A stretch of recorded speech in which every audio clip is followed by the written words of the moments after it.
पद्मनाभप्रियां देवीं पद्माक्षीं पद्मवासिनीं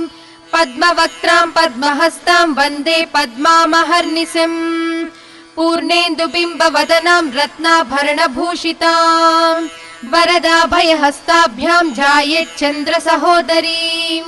इच्छारूपां भगवतः सच्चिदानन्दरूपिणीं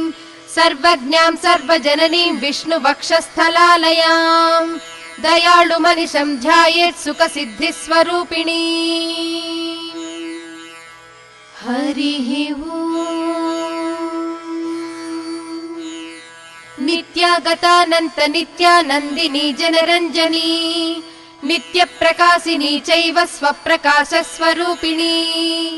महालक्ष्मीर्महाकाली महाकन्या सरस्वती भोगवैभव सन्धात्री भक्तानुग्रहकारिणी